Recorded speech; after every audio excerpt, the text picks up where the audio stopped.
Good morning friends. তো সকাল থেকে শুরু হয়ে গেছে জামাই ষষ্ঠীর আয়োজন। ছোটোখাটো করে একটু আয়োজন করা হয়েছে, একটু আনন্দ, একটু হইচই করে যদি একটু ভালো থাকা যায়, সেই জন্যই এত আয়োজন। তো তোমরা দেখতে থাকো আর পাশে কি রান্না করছিস? কি রান্না করছিস? বল, কি রান্না করছিস? ডিমের ঝোল। ডিমের ঝোল আর কি?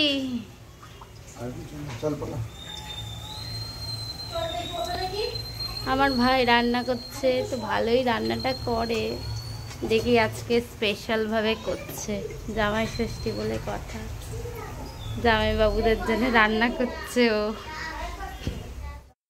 এত আনন্দ হয়েছে, এর মাঝে কোথাও একটু মনে ব্যথা আছে। তো বাবা মায়ের কথা খুব ভীষণ মনে পড়ছিল। আজকের দিনটা বিশেষ করে মনে পড়ে। এমনি তো সবসময় মনে পড়েই, বাবা মা তো বাবা মাই হয়। তো বাবা মায়ের আশীর্বাদ নিয়ে এইভাবেই চলেছি আমরা। বাবা মায়ের আদরের দিন জামাই, এখন দুই জামাই খেতে বসেছে, আর এক জামাই গেছে কাজে, ও পরে আসে। এখানে ভাই বানাচ্ছে পরোটা।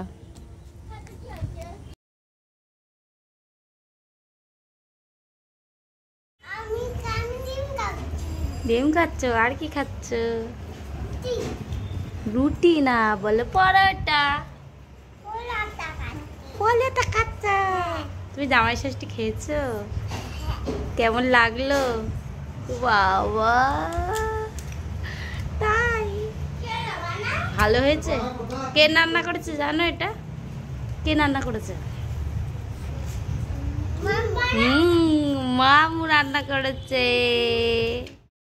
বন্ধুরা, এই ছিল জামাই ষষ্ঠীর সকালের খাবার। ভাইয়ের হাতের পরোটা, ডিম কারি আর চা। তো ভালোই টেস্টি ছিল। তো তোমরা দেখতে থাকো পুরো ভিডিওটি। কে রান্না করেছে? আমার ভাই। কতটা খাচ্ছিস? শেষ করে ফেলেছিস?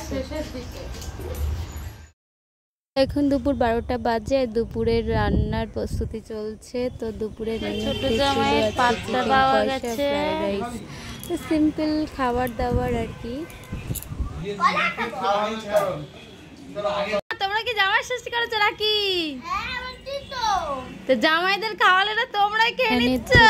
খেতে পাচ্ছিল না বলে দুই মেয়ের হাতে ছেড়ে দিয়ে চলে গেছে। তো এইদিকে দুপুরের খাবারও রেডি হয়ে গেছে। তো এইভাবেই আনন্দ হইচই করলাম, ছোট করে আয়োজন করেছি। কেমন হয়েছে অবশ্যই কমেন্ট করে জানিও সবাই।